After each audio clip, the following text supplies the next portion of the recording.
Hello बच्चों, so let us read the question. The diameter of a sphere is decreased by 25%.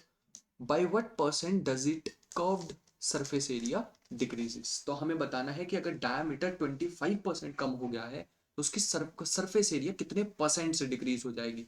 तो इसके लिए हमें क्या करना होगा, सबसे पहले हमें सरफेस एरिया का फॉर्मूला हमारे पास होता है फोर पाई आर स्क्वायर। ठीक है, हमें पहले क्या करना होगा, यहाँ पे डायमीटर फॉर एग्जांपल अगर हम 2r मान के चल रहे हैं तो उसमें से 2r में से 25% ऑफ 2r माइनस करना होगा।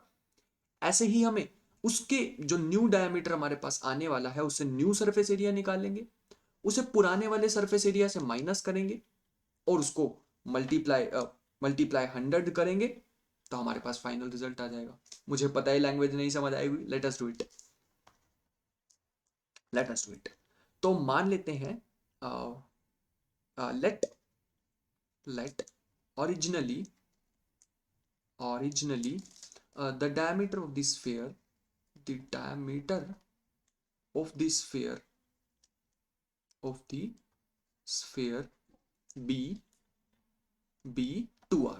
ठीक है, स्टार्टिंग में 2r मान लेते हैं। तो रेडियस कितनी होगी फिर, तो यहां लिख सकते हैं रेडियस ऑफ द स्फीयर, ये हमारे पास कितनी होगी, डायमीटर का हाफ विच इज r। तो हम सरफेस एरिया बता सकते हैं, तो हम कह सकते हैं कि surface area of the sphere, surface area of the sphere, तो ये हमारे पास आ जाएगा 4 पाई आर स्क्वायर। ठीक है, 4 पाई आर स्क्वायर, ये हमारे पास सरफेस एरिया आ गया। लेकिन ट्विस्ट कहानी में यहाँ पे आया कि हमारा डायमीटर जो था वो 25% कम हो गया, मतलब जितना पहले था उसमें से 25% ऑफ डायमीटर कम हो गया। तो इसको ऐसे लिखेंगे, new diameter new diameter of the sphere ये हो जाएगा पुराने वाला माइनस 25% ऑफ पुराने वाला। 25% कम हुआ ना, तो 2r into 25/100 which comes out to be, ये हमें दिख रहा है, ये बन जाएगा 1/4। 1/4 का मीनिंग 2 से 4 कट करोगे तो r/2, तो ये हमें दिख रहा है 3r/2। ठीक है, तो ये आ जाएगा 3r/2। तो ये हमारे पास आ गई न्यू डायमीटर। तो न्यू रेडियस कितनी आ जाएगी, इसका हाफ है ना। तो new radius of the sphere, radius of the sphere इसका हाफ कर दो, जो कि हो जाएगा 3r/4। अब हम न्यू सरफेस एरिया निकाल लेंगे, है ना।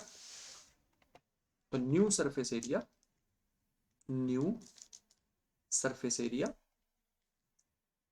ऑफ द स्फीयर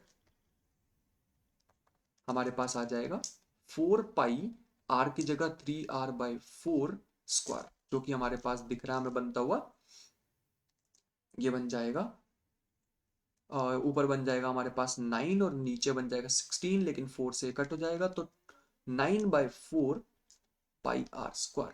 ठीक है, ये न्यू सरफेस एरिया। अब हमें निकालना है पहले डिक्रीज इन सरफेस एरिया, तो डिक्रीज निकालते हैं, कितना कम हो गया पहले से, तो डिक्रीज, तो डिक्रीज इन सरफेस एरिया जो कि है 4 पाई r स्क्वायर पहले था, लेकिन कम कितना हो गया 9/4 pi r square which comes out to be, ये हो जाएगा 16, 16 - 9 7/4 पाई r स्क्वायर। तो ये तो इतना कम हुआ, लेकिन हमें परसेंटेज चेंज निकालना है। परसेंटेज चेंज कैसे निकालते हैं, फ्रैक्शन जो कि डिक्रीज हुआ अपॉन में original area multiply 100।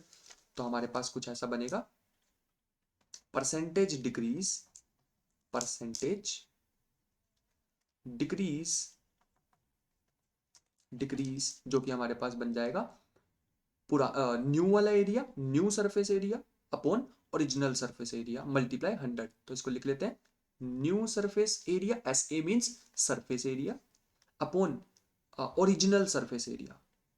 Original original तो 4 पाई r स्क्वायर था ना, हाँ वही वाला ओरिजिनल सरफेस एरिया। तो न्यू हमारे पास आया है 7/4 पाई r स्क्वायर, और ओरिजिनली हमारे पास था 4 पाई r स्क्वायर। तो तुम देखोगे 4 pi r square, pi R square से पाई आर स्क्वायर कैंसिल, 4 नीचे आएगा तो मल्टीप्लाई अगर हम कर दें 100 से तो ये परसेंटेज में आ जाएगा। ठीक है, तो ये हमको दिख रहा है 7/16 इंटू 100 जो कि हमारे पास हमें दिखेगा, ये हमारे पास आ जाएगा 43.75%। ठीक है, I hope you understood the question well, thank you.